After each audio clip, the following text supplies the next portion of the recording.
Então, a partir de agora, né, já estamos gravando, iniciando a nossa programação da atividade de hoje.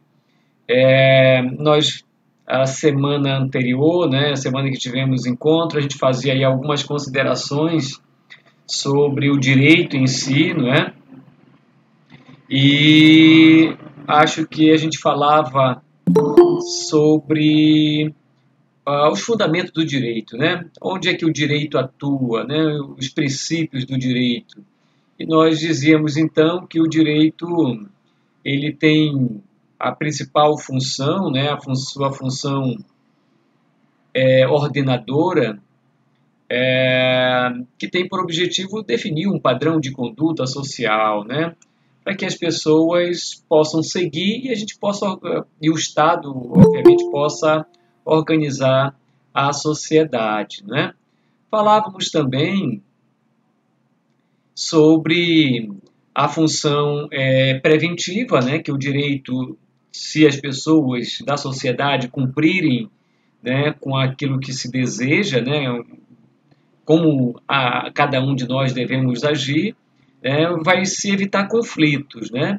Também é um dos grandes fundamentos do direito essa função preventiva. Preventiva de quê? Preventiva de conflitos, né? Para que cada um saiba quais são os atos que possa praticar ou que não deva praticar, né? Para não contrariar direitos alheios, né? E temos ainda a chamada função pacificadora, né? Se o direito, através das suas normas, não conseguir ordenar, organizar a sociedade ou prevenir conflitos, então, caso esses conflitos venham a existir, o papel do direito também cabe pacificar, ou seja, dizer quem é que tem razão no eventual conflito, né? A chamada função pacificadora. Mas aí nós falávamos também que o direito ele se divide em dois grandes ramos, né? Acho que também a gente comentava sobre isso. Dizia que o direito privado ele é um dos ramos do direito que organiza ou que define normas a serem cumpridas pelas pessoas comuns, né? E tenta definir relações jurídicas interindividuais ou entre as pessoas, né? Ou então também com relação aos bens, né, dessas pessoas, né? Como, por exemplo, o direito de propriedade sobre bens móveis ou sobre bens imóveis, ou ainda relacionado ao direito de família, ao direito dos contratos, né? Trata-se das relações jurídicas entre as pessoas comuns, né? Sejam pessoas físicas ou pessoas jurídicas. Acho que a gente comentava também que pessoas jurídicas são instituições criadas pela lei, né, pelo Estado, para permitir o desenvolvimento social, econômico, cultural, né? Que são as empresas, né? Exemplo de pessoas jurídicas de direito privado são as empresas, né? Ou ainda isso, pessoas jurídicas de direito privado, ou ainda temos as pessoas jurídicas de direito público, que são a União, por exemplo, os estados, os municípios, o Distrito Federal, como também fundações, né, ou autarquias que são criadas pelo poder público para desenvolver determinadas atividades em nome do Estado, né? Então são as pessoas jurídicas de direito público, né? Existem pessoas jurídicas de direito público e também as pessoas jurídicas de direito privado. Bem, me parece que nós paramos aqui, não é? Falando sobre direito privado, que regula então essas relações de interesse particular entre pessoas físicas e jurídicas. E dávamos como exemplo, né, o direito civil, né, o direito empresarial, o direito do trabalho. Falávamos também que o direito público, diferente do direito privado, né, aqui ele define regras que envolvem ou englobam interesses de alta relevância, de interesse público, né? Porque as pessoas comuns, as pessoas físicas, né, ou também as pessoas jurídicas de direito privado, elas buscam atender o interesse individual das pessoas ou de um grupo de pessoas, né, que são os seus sócios, né? Enquanto que os entes públicos, e mais uma vez citando aqui como exemplo a União, ou ainda os estados, o Distrito Federal, os municípios, eles foram criados por lei para atender o objetivo social, o interesse da coletividade, e não o interesse individual de determinadas pessoas, como acontece nas pessoas jurídicas de direito privado, que elas criam lá as suas empresas para ganhar dinheiro, para si, para sua família, diferente das pessoas jurídicas de direito público, que elas não visam o lucro, elas visam o bem-estar da coletividade, da sociedade, das pessoas de um modo geral. Então, o direito público, ele trata de regras, ou normas, ou leis, como queiram, que buscam definir como é que esses entes públicos deverão agir. Esses entes públicos através Professor, tem aluno querendo entrar na sala. Ok, eu não estou aqui identificando se tem alguém. Não apareceu para mim. Tá? Quem tentou acessar, eu autorizei. Então, eu não sei o que pode estar acontecendo. Se for possível manter contato, peça para ele tentar novamente, que talvez não esteja aqui permitindo que eu visualize quem está querendo entrar, tá? Bem, então o direito público ele regula relações entre dois sujeitos, duas pessoas, em que um deles é um ente público, como por exemplo a União. A União tem lá, contrata pessoas para agir em seu nome, são chamados servidores públicos federais, por exemplo. Então, essa relação que a União, que é o governo federal, para que vocês compreendam melhor quem é a União, é o governo federal, Nós já falamos, me parece que falávamos sobre isso na aula passada, que o Brasil é uma república federativa, nós estamos numa federação. Na federação é uma forma de gestão pública onde existe um poder central, esse poder central nós podemos aqui identificar como o governo federal, que pratica uma série de atos para promover o desenvolvimento da sociedade brasileira. Mas, por ser uma federação, existem várias unidades territoriais menores com autonomia administrativa, que são os estados. E dentro dessas unidades menores, nós temos também uma administração ou um governo local ou estadual, como queiram, que é representado pelo governador de estado, que também tem uma série de atribuições definidas pela Constituição.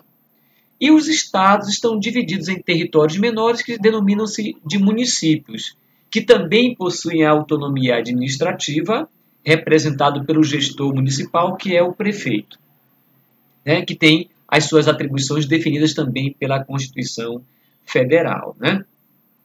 Bem, então, a União ou o governo federal, quando quer praticar determinados atos com outras pessoas, sejam físicas, como, por exemplo, um servidor público, quando quer contratar um servidor público, ou até mesmo quando ela quer comprar alguma coisa, comprar objetos para serem utilizados por esses servidores públicos, ou medicamento para hospitais, por exemplo, ou ainda quer pavimentar uma rua, uma rodovia, que seja, e ela não tem pessoal para fazer isso, não tem equipamento, não tem máquinas, ela precisa contratar uma empresa privada para fazer isso. Então, essa relação que esses entes públicos, seja a União, seja o Estado, seja o Distrito Federal, seja os municípios, irão manter com essas outras pessoas, físicas ou jurídicas, são normas de direito público. Ou seja, o direito público regula determinadas relações onde tem um ente público envolvido. Nós dizíamos que no direito privado aplica-se o princípio da autonomia da vontade. As pessoas envolvidas, as pessoas comuns, estão em igualdade de posição. Nenhuma detém uma força maior que a outra, via de regra. Diferente das normas que regulam o direito público, porque a lei, né, define que o ente público, quando participa de uma relação, ele se encontra numa situação de superioridade com relação à outra parte. Por exemplo, na iniciativa privada, direito do trabalho é um exemplo, né? Quando o empregador, o empresário ou uma pessoa física queira contratar o empregado ele tem a faculdade de dizer quanto ele quer ganhar, ainda que o empregador não esteja disposto a pagar. Mas é possível essa negociação. Não, por esse valor eu não aceito ser seu empregado. Né? Aqui no direito público, o poder público, quando ele quer contratar, ele já diz, olha, se alguém quiser ser contratado, o salário será esse. Né? Então não tem escolha, o poder público é que vai impor, porque as normas assim estabelecem, não é? Porque dizíamos, o princípio da autonomia da vontade faz com que as partes se encontram em pé de igualdade no direito privado. Aqui no direito público, a lei é quem define o que se deve fazer, né? Porque ela procura, com isso, né, atender o interesse de uma gama de pessoas, né, de um grupo de pessoas, da sociedade, que pode ser do município, a sociedade do Estado, que pode ser do Distrito Federal ou da União, por exemplo. Né? Bem, então essas normas de direito público são responsáveis por disciplinar relações jurídicas que preponderam o interesse público sobre o interesse particular. No interesse privado, por exemplo, se você é proprietário de um objeto, de um bem, de um carro, de um imóvel, você pode vender pelo valor que você quiser. E, obviamente, pelo valor que a parte também queira pagar, a parte contrária, aquele que está adquirindo o objeto, por exemplo. Aqui no direito público, via de regra, os bens públicos sequer podem ser alienados, podem ser vendidos. Essa é uma característica do bem público, porque ele foi criado para atender o interesse da coletividade, então não se pode vender. O gestor público não pode estar vendendo, por exemplo, uma praça, porque a praça não é para ele, não é dele, ou para o uso dele, do gestor. Né? A praça é do interesse coletivo, é de quem quiser ali permanecer, né? Se descontrair, né? No momento de lazer, por exemplo. A via pública, da mesma forma, não pertence, né, ao gestor. Né? O município não pode dispor da via a hora que bem entender, muito pelo contrário, é inalienável. Né? Se fosse de um particular, ele podia vender o objeto que lhe pertence. Né? Então, aqui no direito público, prevalece o chamado princípio, diferente do que ocorre no direito privado, que é o princípio da autonomia da vontade. As partes podem manter relações jurídicas do jeito que bem entender, do que for mais conveniente para uma ou outra parte. Aqui não. No interesse público, a relação jurídica que vai ser mantida entre o poder público e a outra parte só pode ser realizado, né, de acordo com o que a lei estabelece.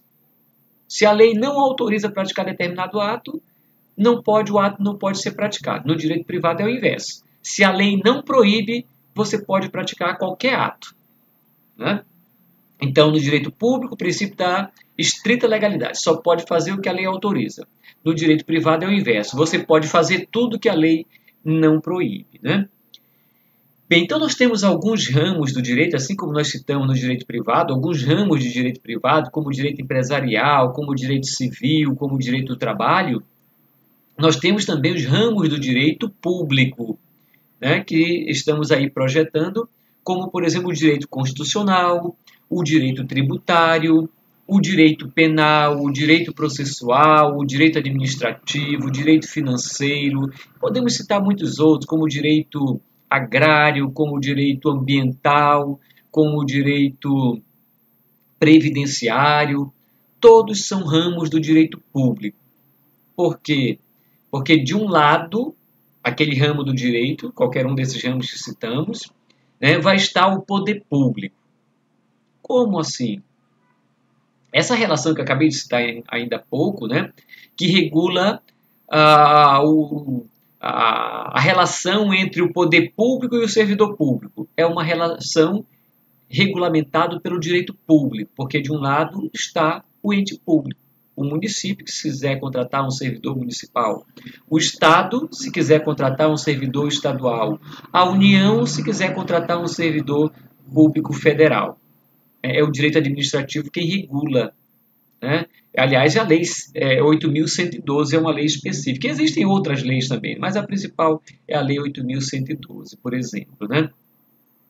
O direito tributário, que aliás é a nossa disciplina, né? Noções de direito tributário, também é um ramo do direito público. Por que que o direito tributário é um ramo do direito público?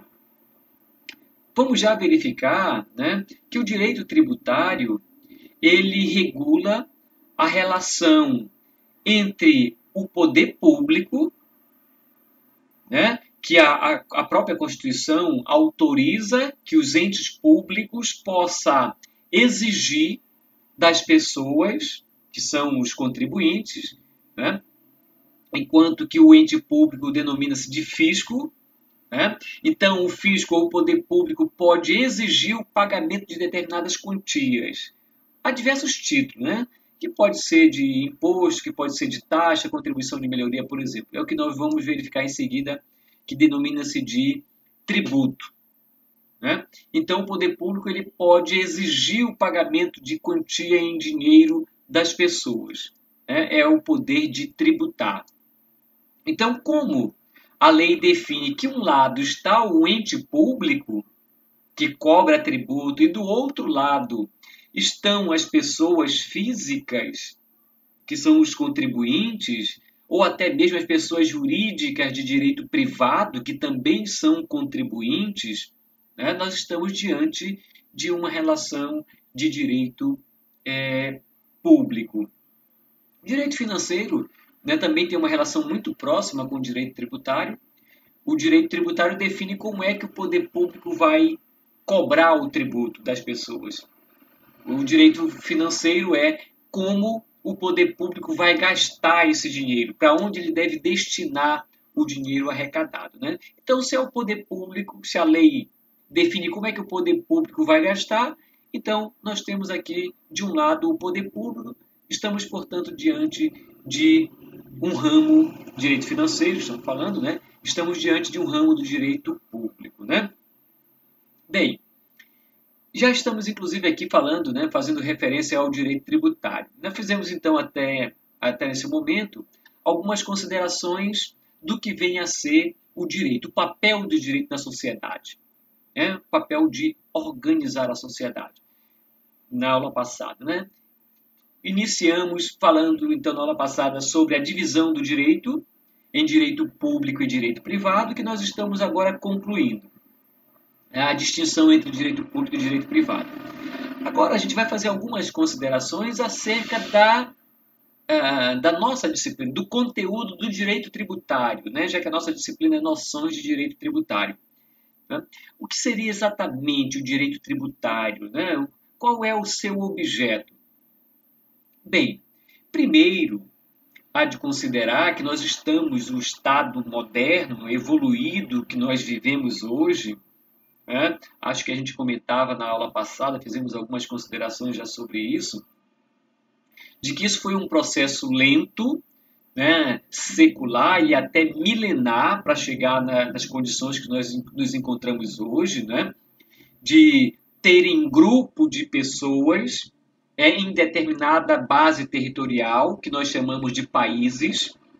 Nós temos o Brasil, nós temos aqui os nossos vizinhos argentinos, bolivianos, uruguaios, paraguaios, venezuelanos. Então, em cada base territorial que nós temos aqui, e obviamente na América Central, na América do Norte, na Europa, inúmeros países, a Inglaterra, a Alemanha, a França, a Itália, a Bélgica e inúmeros outros países, né? Os países da Ásia, os países da Oceania, né? Então nós temos ali alguns territórios, né, onde são habitados por pessoas, né, que nós denominamos, que hoje denomina-se, né, modernamente, de Estado. Né? Estado é uma base territorial constituída por pessoas e por um governo soberano. Aliás, esses são os elementos. Para que haja um Estado, esses são os elementos essenciais: território, população e governo. Né? Bem, mas para que esse governo possa atuar, qual é o papel desse governo? Né? É organizar essa sociedade que está dentro desse território. Né? Porque se cada um pudesse fazer o que bem entendesse, né, nós teríamos uma sociedade em constante conflitos. Né? Cada um faz o que quer. Então vem o governo e assume essa responsabilidade, essa atribuição de organizar a sociedade. É o que nós chamamos de pacto social. Né? Nós aceitamos que o governo nos governe. Nos governe no sentido de dizer o que nós devemos fazer ou o que nós não podemos fazer. Isso é chamado pacto social. Né? Então, se nós aceitamos, o governo vai tratar, né? Vai definir, né? Usar de alguns instrumentos para organizar essa sociedade. E aí ele tem 3 grandes funções, né? Eu acho que a gente falava na aula passada. A função administrativa, que é de promover o bem-estar das pessoas, né? E atuar em diversos setores, como na segurança, como na educação. Segurança dá segurança para a sociedade, né? Não permitir que se pratiquem, né, os mais diversos atos antissociais, como o homicídio, né, o furto, o roubo, né, o estupro, esses atos antissociais que o próprio Estado define quais são. Mas também procura dar assistência à saúde das pessoas, tratar as pessoas que ficam doentes, ou evitar que as pessoas fiquem doentes, né? Da educação, promover o desenvolvimento cultural das pessoas, né? Criar infraestrutura, pavimentar ruas, dar condições de moradia para as pessoas, por exemplo. Então, essa é a função administrativa do Estado. E temos também a função legislativa, né? Que é exercida pelo Poder Legislativo, que é criar as leis para organizar a sociedade. E, como disse, também temos a função pacificadora, que é o judiciário agindo para solucionar os conflitos que possam existir na sociedade. Bem, então, o Estado ele tem uma série de atribuições. Né? Muitas são as atribuições, eu estou colocando aqui na área da saúde, na educação, infraestrutura, mas na área da economia, na área da agricultura, né? Em todos os setores o Estado deve atuar, ou praticamente em todos os setores o Estado deve atuar. Né? Bem, mas como é que o Estado vai praticar todos esses atos? Porque ele precisa de recursos. Né? Como assim o Estado precisa de recursos? Bem, ele precisa contratar pessoas para agir, que são os servidores públicos. Como assim pessoas para atuar em nome do Estado? Ele precisa contratar médicos. Se ele tem o dever de prestar um serviço na área da saúde, ele tem que contratar médicos, enfermeiros, pessoal da limpeza do hospital, segurança no hospital, comprar medicamentos, equipamentos, né, para os hospitais, para fazer cirurgias, pagar a energia do hospital. Da mesma forma na educação, construir prédios, né, onde ficam as escolas, as universidades, contratar professores, qualificar professores, ter equipamentos, né, nas salas de aula para prestar uma educação de qualidade, pavimentar ruas, né, criar infraestrutura, ou seja, é muito dinheiro. Né? É muito dinheiro que o Estado usa para cumprir a sua missão. Bem, então de onde é que vem esse dinheiro? Bem, Obviamente, mais uma vez eu digo, isso não foi de uma hora para outra, não foi um pensamento de uma determinada pessoa que criou essa fórmula que o Estado, né, iria adotar para praticar todos esses atos. Como eu disse, foi uma construção milenar, não é? Ao longo do tempo isso foi evoluindo e nós chegamos a esse estágio que nós nos encontramos hoje de organização, de cada povo ter lá o seu governo, né? Cada povo que constitui um Estado que possui soberania e organiza segundo os seus interesses, né, de cada sociedade, de cada Estado, poderíamos dizer assim, né? Bem, então uma das formas que se encontrou para organizar a sociedade, para que o Estado possa cumprir o seu papel e praticar todos os atos que possa promover o desenvolvimento, né, e o bem-estar da sua sociedade, da sua população, foi instituindo uma obrigação para as pessoas de pagar determinadas quantias. E se cada um de nós, no caso a sociedade brasileira, a população brasileira, formada de cerca de 210 milhões de habitantes, se cada um pagar um pouquinho, né, e aí vamos verificar, esse é o objeto do direito tributário, né, por cada fato que possa acontecer, nós vamos falar sobre isso, o fato gerador. Então a lei define, se ocorrer tal coisa, você vai ter que pagar para o Estado uma determinada quantia. Então a lei define, né, o acontecimento que provoca uma obrigação tributária. Como, por exemplo, o fato de você ser proprietário de um imóvel. Na zona urbana, você tem a obrigação de pagar um tributo chamado IPTU. O fato de você ser proprietário de um veículo, né, cria-se uma obrigação de você pagar o IPVA. Se alguém fabricar algum objeto, a lei diz que tem a obrigação, esse fabricante, de pagar o imposto a título de o imposto sobre produtos industrializados, é o chamado IPI. Então as fábricas todas pagam esse tributo IPI, não é? E inúmeros outros tributos que a gente vai falar mais adiante. Então, o Estado ele exige de todos nós, né, da sociedade, é o chamado poder de tributar. Nesse contrato social que eu falei ainda há pouco, nós aceitamos isso. Eu digo, nós não como uma manifestação individual. Você quer ou não quer pagar tributo? Não existe isso. Nós nascemos dentro do território, dentro de um Estado, nós nos sujeitamos a essa condição. Se eu não estiver de acordo, você pode até sair do país e tentar ir viver no outro país que lhe aceite como cidadão. Mas quando a gente nasce, a gente já aceita aquela condição. Aliás, esse aceitar, na verdade, não é facultativo. É uma imposição. O Estado diz, você nasceu aqui, você terá que cumprir essa obrigação de pagar o tributo. Né?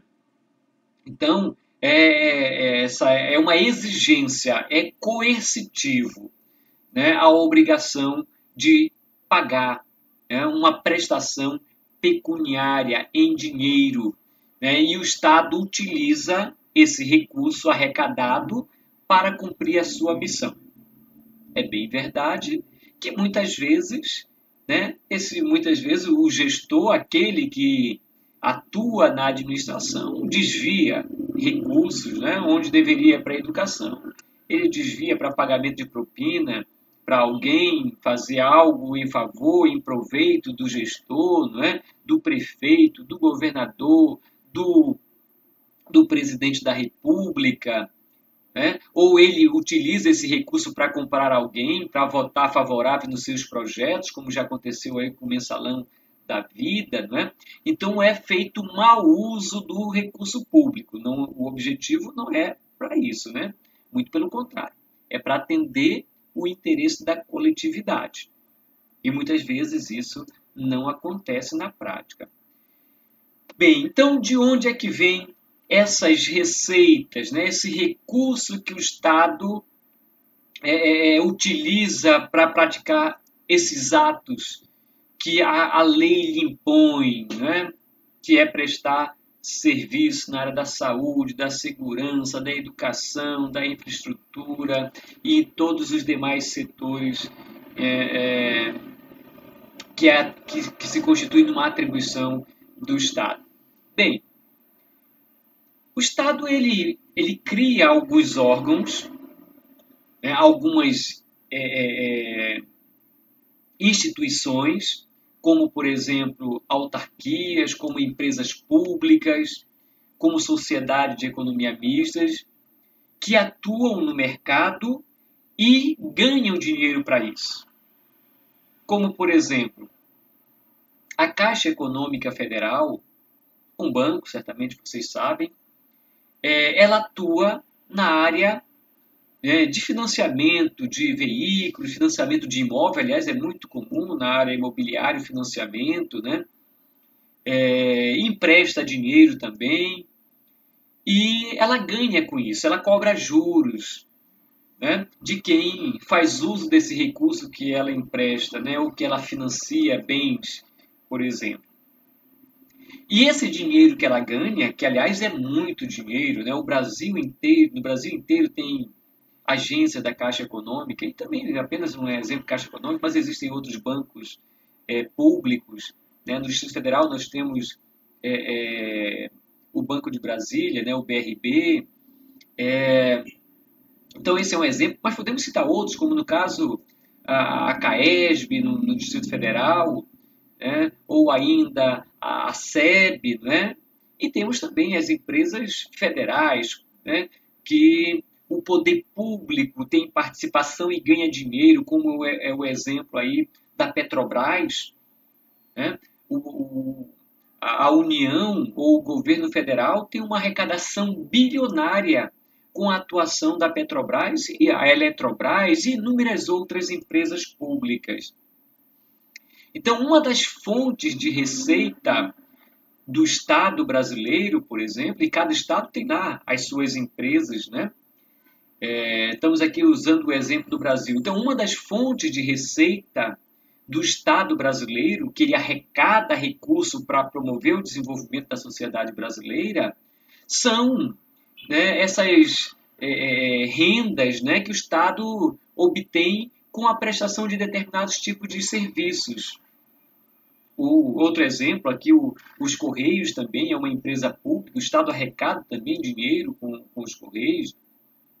Só que esses valores arrecadados com essas atividades econômicas que o poder público presta é muito pouco se considerado aquilo que o poder público recebe mediante pagamento de imposto. A principal fonte de receita do poder público são provenientes dos impostos, dos tributos de modo geral, em especial dos impostos. Vamos verificar daqui a pouco a distinção entre tributo e imposto. Mas então a principal fonte é a receita tributária.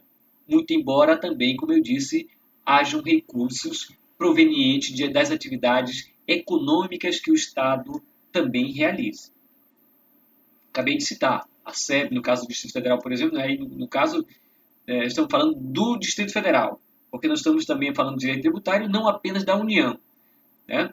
Já que o direito tributário ele atua, né, na arrecadação de tributos da União, de tributos dos estados, tributos para o Distrito Federal e também tributos para os municípios. Então, todos os entes públicos, União, estados, municípios e Distrito Federal, a principal fonte de arrecadação é a arrecadação tributária, muito embora não seja a única fonte. Acabamos de citar que esses entes públicos também realizam atividades econômicas e de onde eles também arrecadam recursos para serem também utilizados no desenvolvimento social, econômico, cultural, dentre outros, né?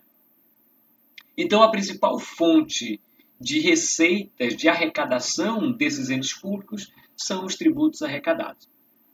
Essa cobrança de tributo é regulado por leis, né, dentre as quais a Constituição Federal e outras leis, lei complementar, leis ordinárias e decretos, né? Vamos verificar em seguida quais são as fontes do direito, quais são as normas que regulam o direito tributário, né? Mas existem normas que regulam quem é que tem que pagar, quanto tem que pagar, quem é que vai arrecadar, né? Quando é a União, quando é o Estado, quando é o Distrito Federal, quando é o município, né? Então, essas normas que tratam dessas matérias, né, relacionada à obrigação tributária, é o objeto de estudo do direito tributário, né? Então, é o direito tributário que vem organizar, né, essa obrigação que tem o contribuinte e o direito que tem o fisco, né, ou o poder público. Quanto é que vai pagar, quando é que a pessoa deixa de pagar, né, qual é o momento que vai pagar, né, esses tributos. É o direito tributário quem regula. Então, esse é o objeto de estudo da nossa disciplina, ou seja, do direito tributário.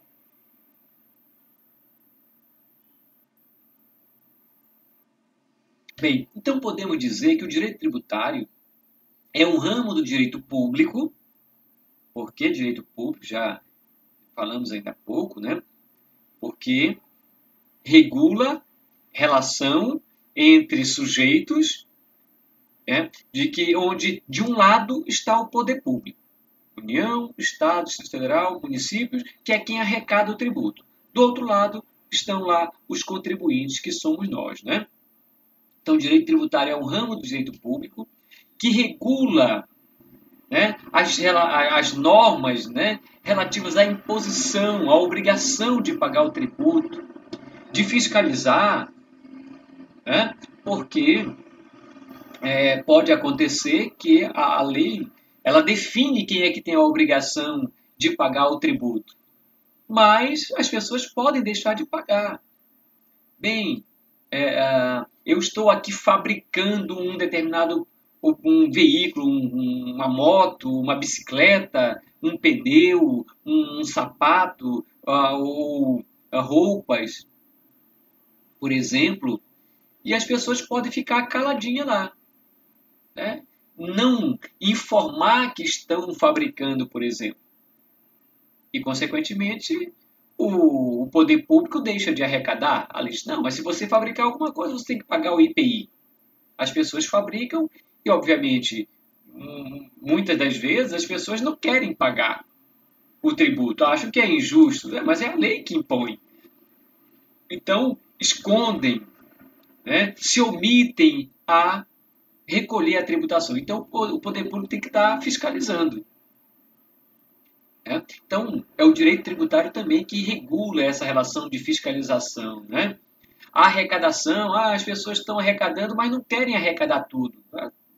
Não há sonegação da obrigação tributária total, mas não informa tudo que produz, por exemplo, né? Não informa tudo que ganha, e aí já falando de um outro imposto, que é o imposto de renda. Tem uma renda X, mas informa somente a metade, que é para pagar menos tributo. Então, o poder público vai fiscalizar, não é? Para que possa arrecadar o valor que a lei diz que deve ser arrecadado, por exemplo. O direito tributário também regula como é que o poder público vai fiscalizar, arrecadar, e disciplina, então, a relação, o direito tributário, a relação entre o poder público, que nós aqui denominamos de fisco, que a lei define de fisco, né, e o contribuinte, que são as pessoas. Então, o direito tributário ele é o responsável também pela proteção do cidadão. Ele define como é que o poder público vai arrecadar, mas ele impõe barreiras. O poder público não pode abusar, não pode cobrar o quanto ele quer. Algumas vezes ele pode tentar. Não, a sua obrigação de pagar o IPTU é de tantos reais. Opa, calma lá. A lei, o princípio da legalidade, né? O direito tributário é um ramo do direito público. Aplica-se o princípio da estrita legalidade, somente aquilo que a lei diz. Então não venha aqui, município, querer cobrar o IPTU no valor que você acha que deve cobrar. É a lei quem diz. Então é tantos por cento do valor venal, do valor do bem. Você não pode me cobrar mais. Então o direito tributário regula, né? Como é que o fisco também vai atuar. O fisco não pode exigir mais do que a lei lhe autoriza, né? Então, o direito tributário também procura impedir eventual abuso que o Estado ou que o poder público possa querer ou pretender praticar. Então, o direito tributário ele regula as relações jurídicas entre o órgão arrecadador ou o ente arrecadador, que já citamos inúmeras vezes, que pode ser a União, ou seja, o governo federal, os estados, o Distrito Federal ou o município, que denomina-se fisco, o poder público, o titular da obrigação tributária, ou seja, aquele que recebe o tributo, e as pessoas, físicas ou jurídicas, que é quem vai pagar esse tributo, que denomina-se contribuinte. O contribuinte é aquele que paga o tributo, e o fisco é o poder público, é aquele que arrecada, aquele que recebe o tributo recolhido pelo contribuinte. Bem, então o direito tributário se dedica ao estudo de alguns conteúdos que nós já citamos aí, alguns deles, como, por exemplo, os princípios do direito tributário, a gente vai estudar mais adiante, a competência tributária, quem é que vai poder exigir, que tributo vai exigir, a limitação do poder de tributar, quando é que o poder público não pode exigir tributo, por exemplo, quais são os impostos devidos para cada ente federativo, porque existem impostos devidos para a União, para os estados, para o Distrito Federal e para os municípios, ou ainda alguns outros tributos, como, por exemplo, as taxas e as contribuições de melhorias que são devidas para todos os entes públicos. E a gente vai também falar sobre isso em seguida. Também é objeto de estudo do direito tributário as obrigações tributárias. Quando é que nós estamos obrigados a pagar o tributo, que é o chamado fato gerador, quando acontece um determinado fato que justifica a obrigação tributária. Os sujeitos da obrigação tributária, quem é que tem que pagar cada tributo, cada tipo de tributo, ou seja, quem é que paga o imposto de renda e quem é o titular desse imposto, via de regra, quem paga é aquele que obtém renda acima de um determinado valor, já que a lei define que é isento do pagamento desse imposto de renda, quem recebe até uma determinada quantia.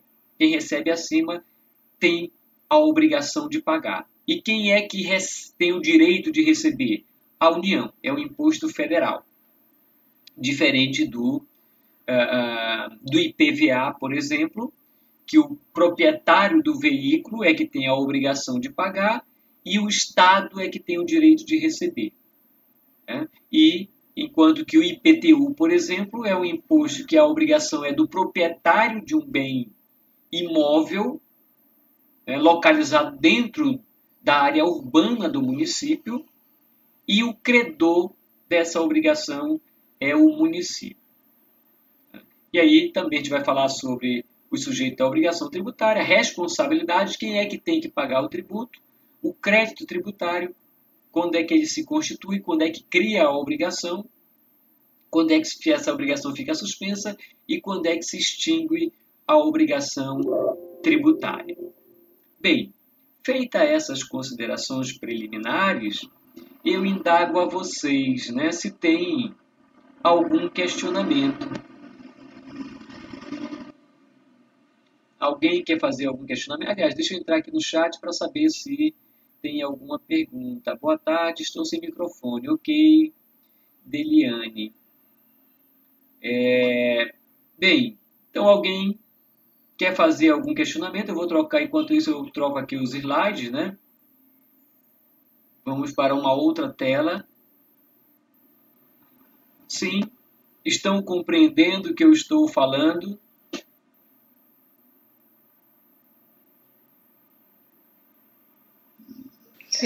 Sim. Sim, professor.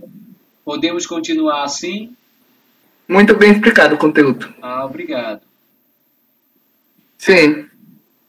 Então vamos... então nenhuma indagação, nenhum questionamento?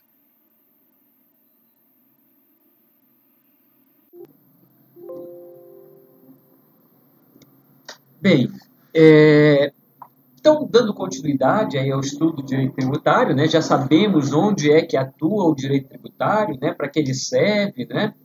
Aí o próximo elemento aí para a gente compreender o direito tributário é de onde é que vem o direito tributário, né? Nós já falamos que o Estado ele assumiu essa responsabilidade de organizar a sociedade e a lei maior que regula a sociedade é a Constituição. Né? Então, a fonte formal do direito tributário é a lei maior, é a Constituição que diz, olha, as pessoas da sociedade terão que contribuir para o Estado arrecadar recursos para praticar os seus atos de organização social. Né? Então, quais são as fontes do direito tributário? De onde é que vem toda essa normativa, né, que define quem paga, o que paga, quanto paga? Né? Eu estou aqui passando um carro com um volume elevado aqui de som, né? Bem, então a fonte do direito tributário dizem respeito aos instrumentos normativos. Quais são as normas? As normas, usando aqui como sinônimo de leis, né, que garantem a cobrança do imposto por parte do Estado.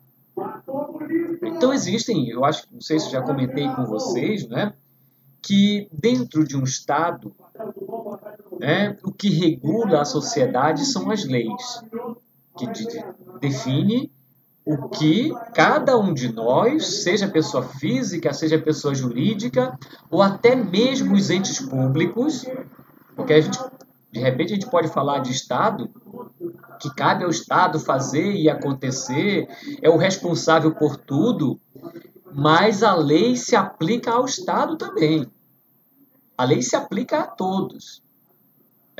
Seja ao ente e seja aqueles que atuam em nome de determinados entes, como, por exemplo, quem atua em nome da União, o presidente da República, a lei se aplica ao presidente da República. A lei se aplica à União. Ninguém está acima da lei. Né? Nos Estados-membros, o governador, ele deve obediência também à lei. Os seus secretários também, os desembargadores também, os ministros dos tribunais também, todos devem obediência à lei. Bem, então, no direito tributário, de onde é que vêm as normas, ou as leis que regulam o direito tributário?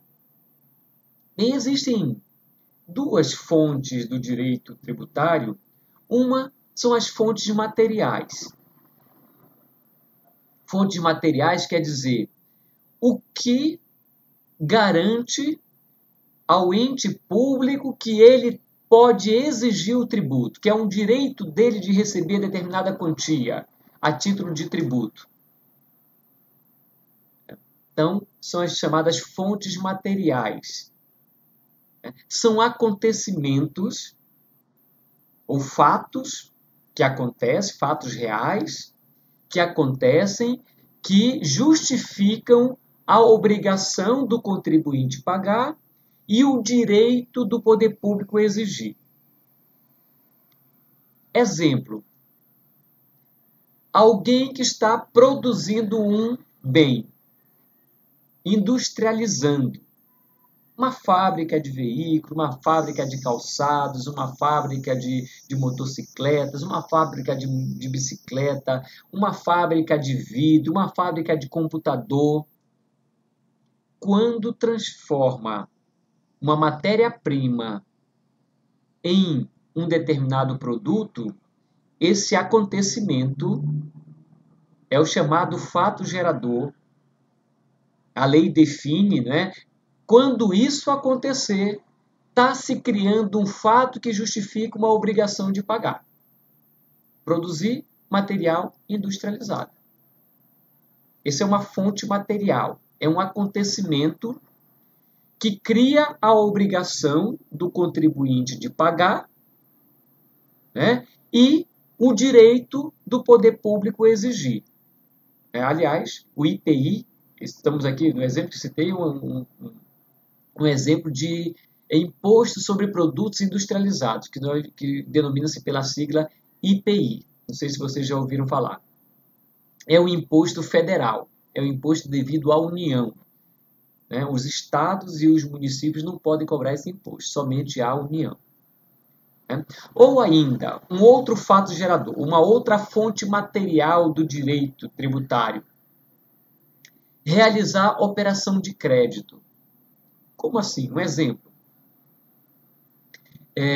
Alguém fez um empréstimo no banco. Você quer um financiamento. Um financiamento de um veículo, por exemplo. A lei diz que isso é um fato gerador de um imposto chamado IOF.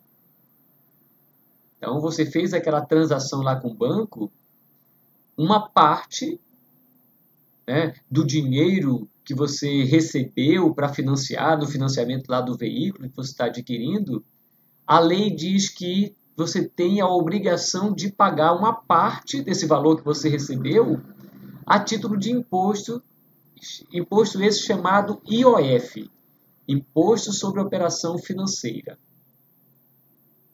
Então, aquele acontecimento gera uma obrigação de pagar o tributo. Outros exemplos, importar um produto.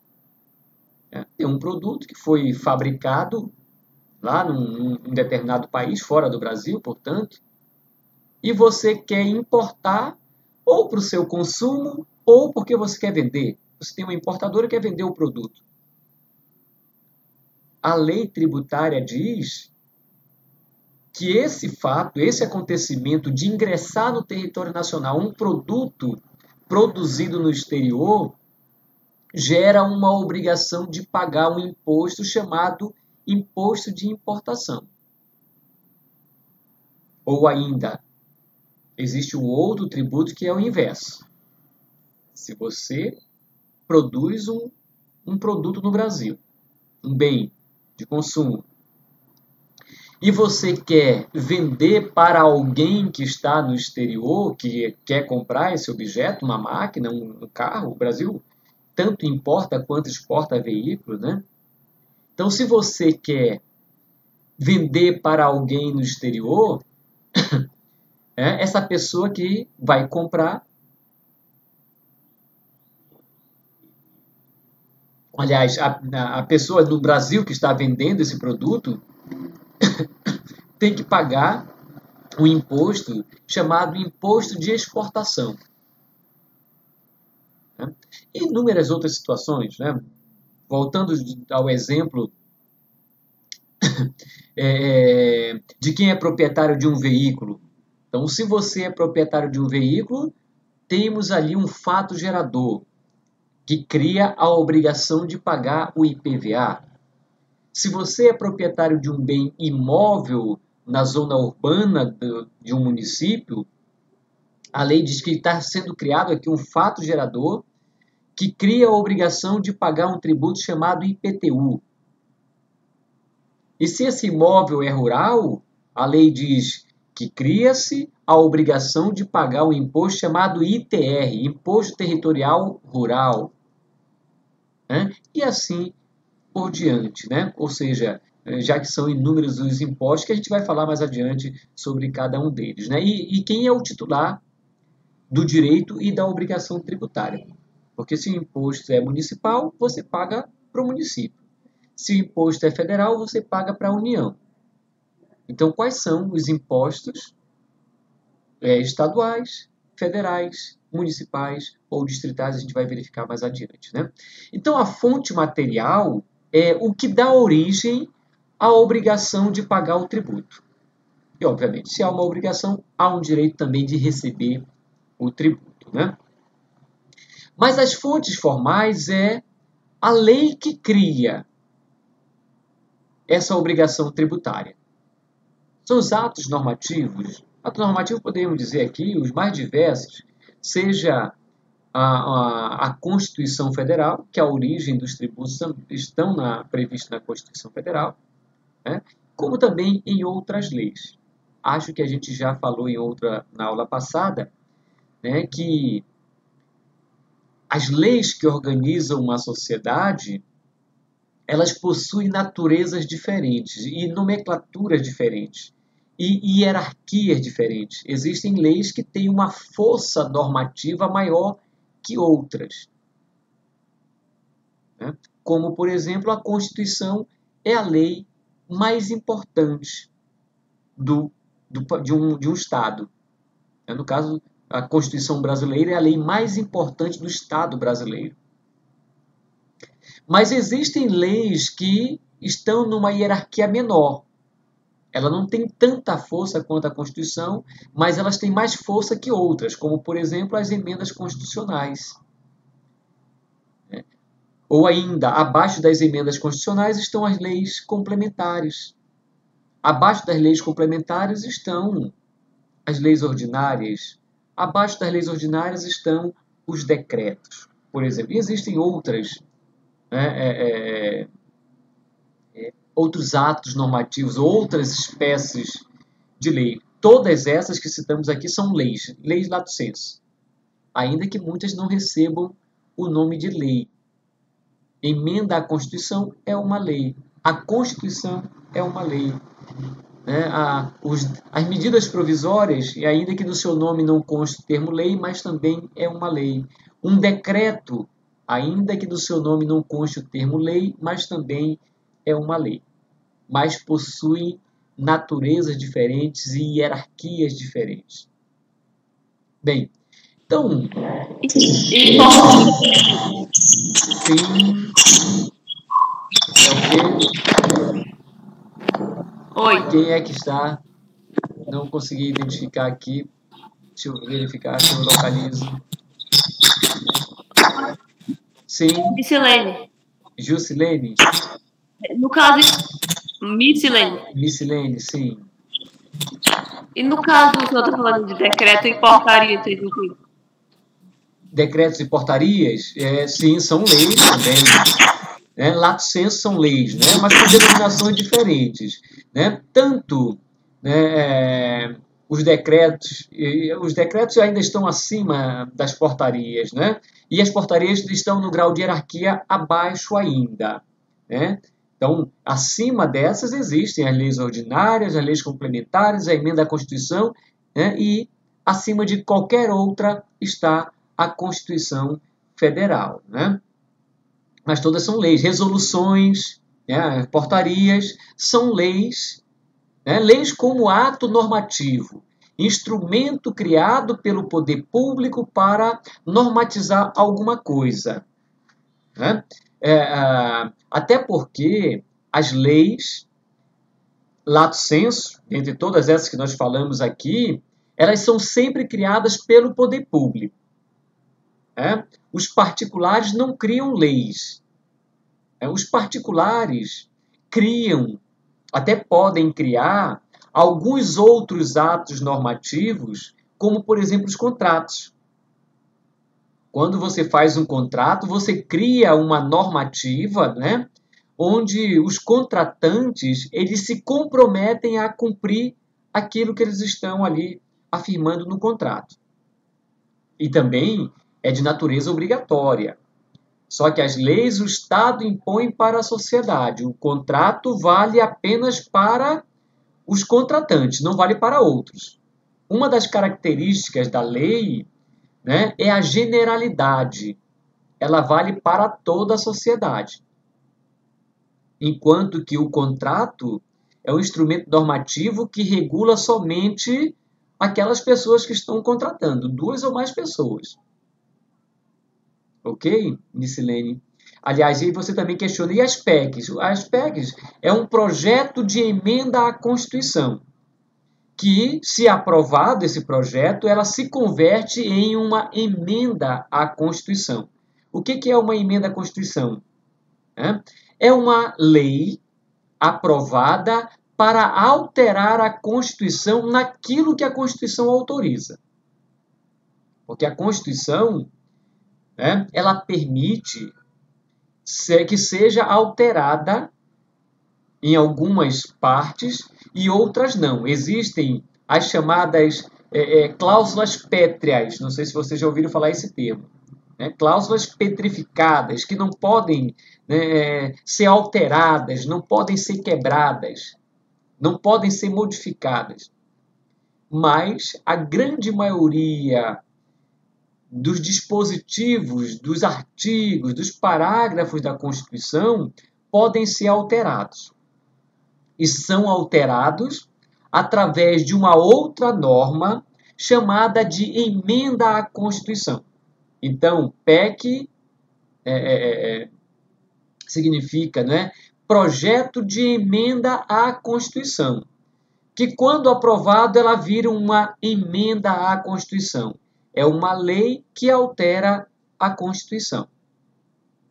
Aí a Maria está questionando aqui. E o Código Civil Brasileiro? O Código Civil Brasileiro é uma lei ordinária.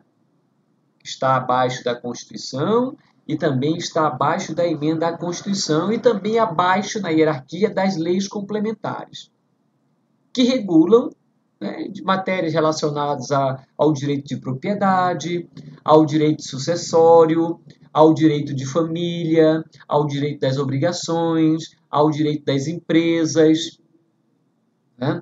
Mas que também todos esses tipos de normas que nós estamos aqui nos referindo, né, constituem o chamado ordenamento jurídico brasileiro. Todas essas espécies de normas ou de leis, né, formam o ordenamento jurídico brasileiro. Deixa eu voltar aqui para o chat. Mais alguma indagação? Aí a Maria, ok. Mais alguém? Aliás, a Vicilene, respondi a sua indagação. Sim, professor, obrigado. No caso, mais uma dúvida. E as MPs, que são as medidas provisórias, no caso, se elas têm que ser votadas e aprovadas. Aí, no caso, se elas forem votadas e aprovadas, elas se tornam emendas à Constituição também? Não, então vamos lá, né? Existem, aliás, eu acabei não fazendo referência a esse tipo de norma também, não é? Mas que são leis. Né? As medidas provisórias, a MP, que a colega está questionando, né, é a sigla de uma espécie de lei chamada de medida provisória. Bem, via de regra, as leis, né, federais, né, o que se aplica para todo o território nacional, já falamos da federação, né? E da federação existem leis que se aplicam a todo o território nacional, existem leis que se aplicam somente para os estados, são criadas pelas Assembleias Legislativas de cada estado. Existem leis federais que são criadas pelo Congresso Nacional, para atender a toda a sociedade brasileira, se aplica a todos. Né? E existem leis municipais, criadas pelas câmaras de vereadores, que aplica-se apenas à sociedade daquele município.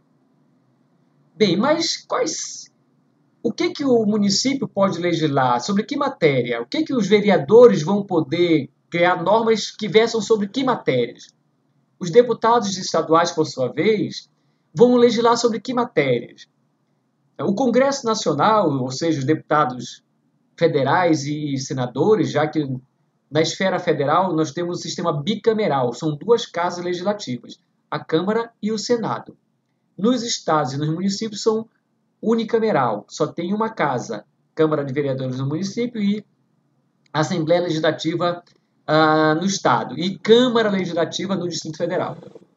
Então, quem define quais são as matérias de competência da União, ou dos estados, ou dos municípios, ou do Distrito Federal, é a Constituição. É a primeira observação, né?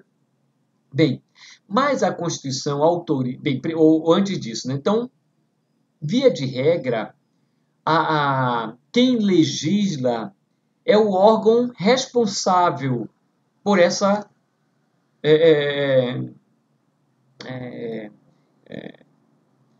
por criar as leis, que são as casas legislativas. Só que a Constituição Federal permitiu que o chefe do Executivo, que é o presidente da República, via de regra, quem legisla é o Poder Legislativo, então é o Congresso Nacional. Mas a Constituição Federal permitiu que o chefe do Executivo, ou seja, o presidente da República, a quem cabe a gestão, a administração do Estado brasileiro, ele pode também criar leis em caso de urgência, né? Ele pode editar uma lei que se chama de medida provisória, sem a necessidade de apresentar um projeto para o Congresso então, né, editar a lei. Então, ele edita a lei, mas ele tem que mandar para o Congresso Nacional agora anuir, ou seja, aceitar aquela lei, concordar com a lei criada pelo chefe do Executivo, pelo presidente da República, ou não.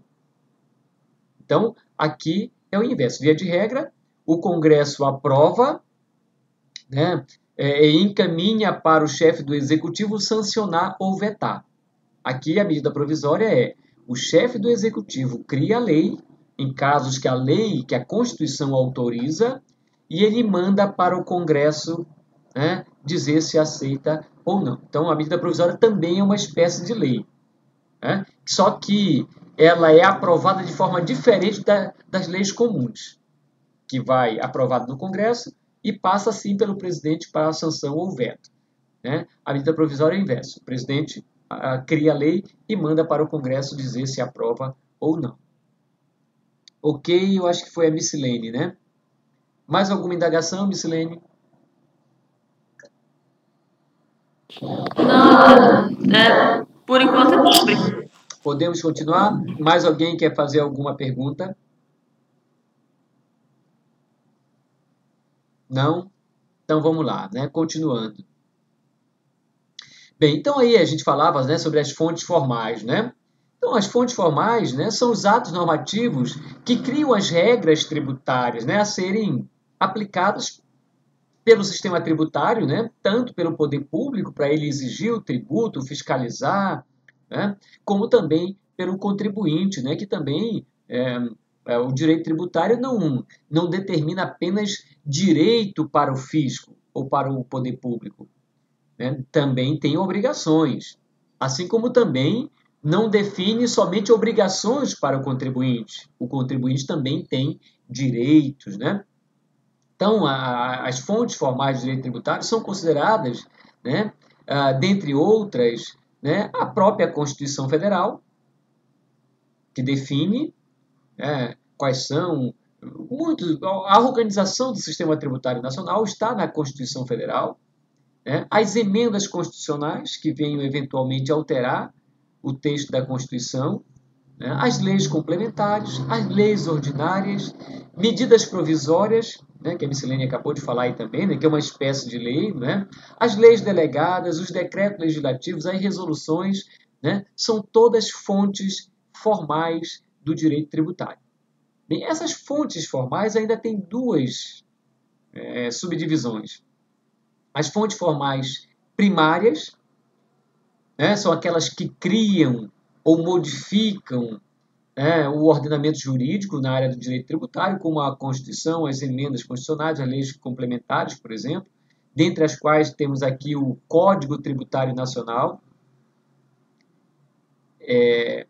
O CTN está invertido aí, vocês estão vendo, houve aí um erro na digitação, né? O Código Tributário é CTN, não CNT. As leis ordinárias, leis delegadas, né? São as leis de maior hierarquia, né? E nós temos também as fontes formais secundárias, né? Essas não modificam, né, as normas de direito tributário, né? Elas apenas garantem a executividade, né, das normas de direito primário. São, por exemplo, aí os decretos regulamentares, os regulamentos, as instruções normativas emitidas, por exemplo, pela Secretaria de Fazenda, né, que, né, tem por objetivo criar instruções para aquelas normas de natureza hierarquicamente superior, né, como as leis ordinárias, as leis complementares ou as medidas provisórias ou até mesmo as emendas à Constituição, por exemplo. As ordens de serviços, as normas complementares são aí alguns dos exemplos de fontes secundárias, fontes formais secundárias do direito tributário.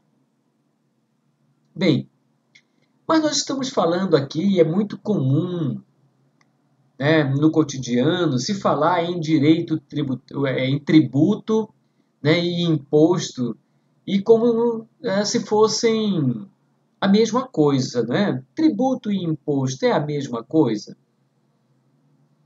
Nós vamos verificar que pode ser, né?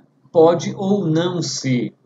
Nem todo imposto, aliás, nem todo tributo é um imposto, porque o tributo é um gênero, né, do qual a espécie pode ser o imposto, a taxa, a contribuição de melhoria, né, contribuições especiais ou empréstimo compulsório. Vamos já verificar em seguida quais são as espécies de tributos. Então, o imposto é apenas uma espécie de tributo, já que existem outras espécies de tributo, né? E vamos fazer a distinção em seguida, né, de cada uma dessas espécies de tributo, né? O que vem a ser o imposto, o que vem a ser uma taxa, né, uma contribuição de melhoria, empréstimo compulsório ou contribuições especiais. Bem, então o que é um tributo? Bem, o tributo é uma prestação em dinheiro, uma prestação pecuniária, obrigatória, ou seja, compulsória, né? Obrigatória porque o ente público vai exigir, independente da anuência ou não do contribuinte. Então, o poder público, que é o titular dessa obrigação, ele não quer saber se você está ou não disposto a pagar, se você quer ou não quer pagar, né, o tributo. Ele exige e é um direito que ele tem de receber. Obviamente, não tem o direito de receber quanto ele bem entende. Ele, eu digo, o fisco, o poder público. É limitado pela lei. A lei é que diz quanto é que ele pode exigir. Mas ele pode exigir tudo aquilo que a lei diz que é um direito seu. Então, o tributo, voltando, né, é uma prestação em dinheiro, uma prestação pecuniária, compulsória, ou seja, obrigatória, né, sem que não é uma obrigação proveniente de um contrato, é uma obrigação proveniente da lei, né, com pagamento em moeda nacional, né, cujo valor, né, ou cujo valor se possa identificar, né, um percentual, por exemplo, né, não necessariamente você é proprietário de um veículo, você vai pagar o IPVA de tantos reais, né? Você pode converter. Na verdade, a lei define que o tributo é de tantos por cento, por exemplo. O IPVA é um imposto estadual, mas que cada estado pode definir qual é o percentual que o proprietário do veículo vai pagar. Varia quase sempre de 3% a 4%. E aí cada estado define lá o percentual. Tem autonomia para isso. Quase sempre, como eu disse, varia entre 3% e 4%. Né? Então é um percentual, é tantos por 3% do valor do veículo, por exemplo, que você paga por ano.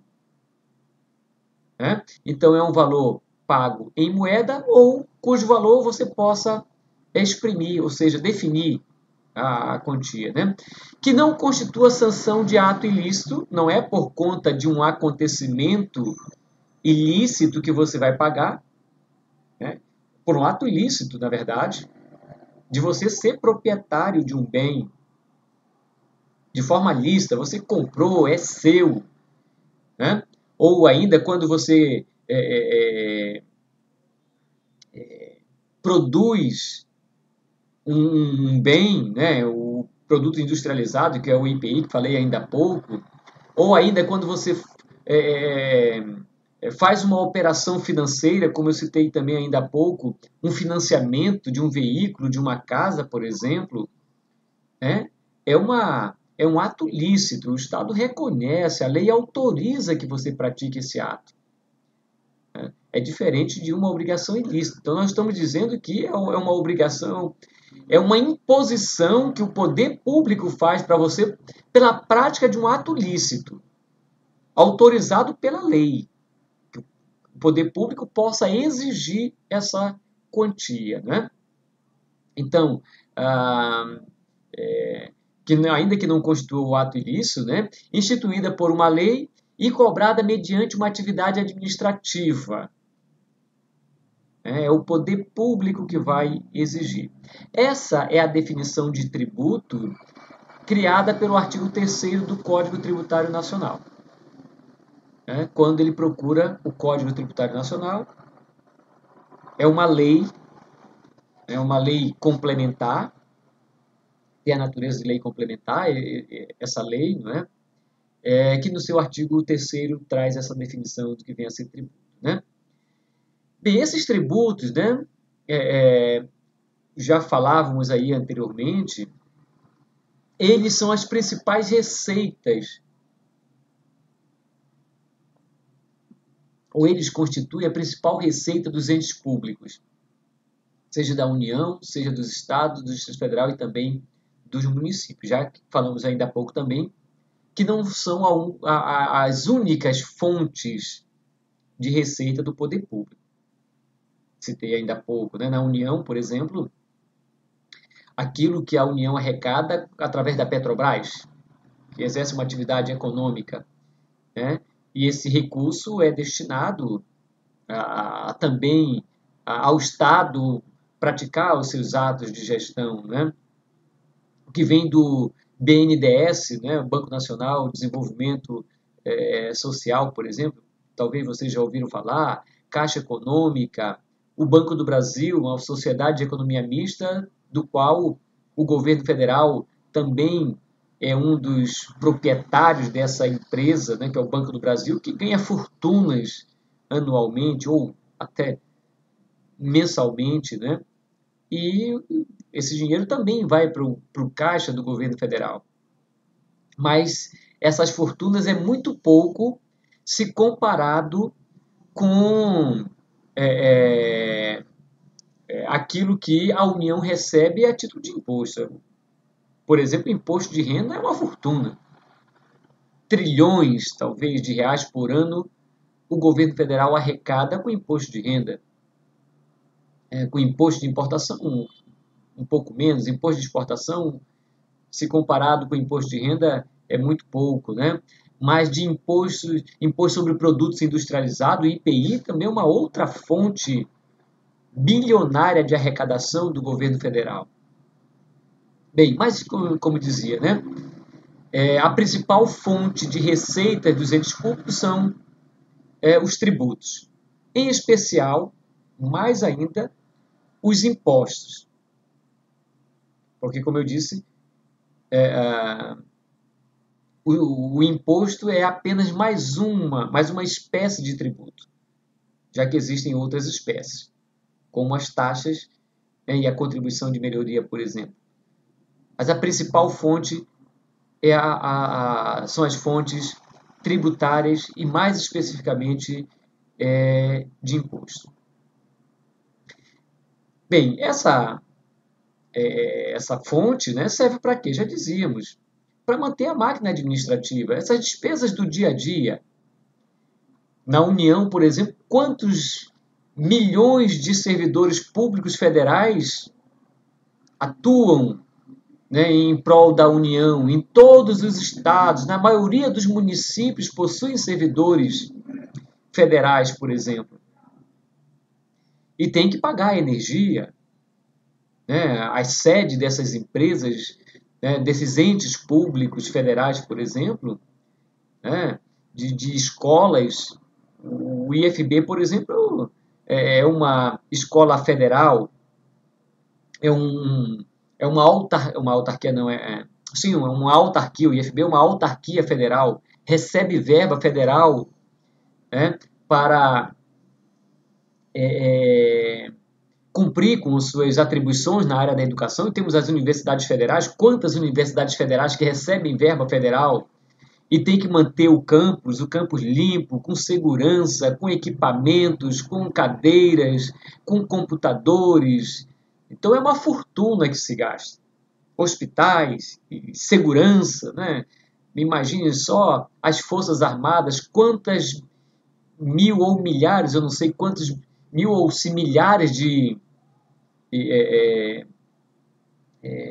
pessoas que atuam nas Forças Armadas, mais a Polícia Federal, por exemplo.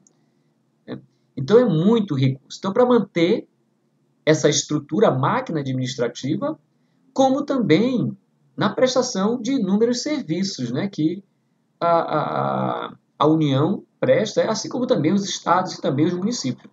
Tudo que nós estamos falando aqui de União serve para os estados e municípios. Porque os estados também possuem milhares de servidores públicos. O Distrito Federal possui milhares de servidores públicos, né? E também gasta uma fortuna com todos esses serviços que são prestados por esses entes. Ora município, ora Estado, ora Distrito Federal, ora União, né? Bem, então esses tributos, que são prestação paga em dinheiro de forma compulsória, né, originário de uma obrigação criada por lei, que é o que trata o artigo 3º do Código Tributário Nacional, né, elas possuem espécies diferentes. Alguns estudiosos do direito tributário dividem como espécies de tributo 3 espécies de tributos. Outros estudiosos, que é o que prevalece, a teoria que prevalece, é que na verdade existem 5 espécies de tributos, né? Ou seja, a teoria tripartida ou pentapartida, ou 5 espécies de tributos, ou 3 espécies de tributos. Aqueles que entendem que é 3, né, dizem que isso são espécies de tributos, esses 3 primeiros que estamos projetando aí: impostos, taxas e contribuição de melhoria. São as espécies de tributos. Mas a teoria vencedora é a pentapartida, que diz que, na verdade, são 5 espécies de tributos. Além dos impostos, das taxas e das contribuições de melhoria, temos ainda os chamados empréstimos compulsórios e as contribuições especiais, que é o que nós iremos tratar a partir de agora. Quais são as espécies de tributos? Bem, em função do nosso horário, ainda vamos aqui tirar um tempo para fazer a chamada e eventualmente tirar algumas dúvidas, né? Porque a gente começar agora falando sobre cada um deles, talvez a gente não consiga concluir pelo tempo que falta a falar sequer dos impostos, né? Então a gente vai parar por aqui. E na próxima aula a gente continua falando sobre cada uma dessas espécies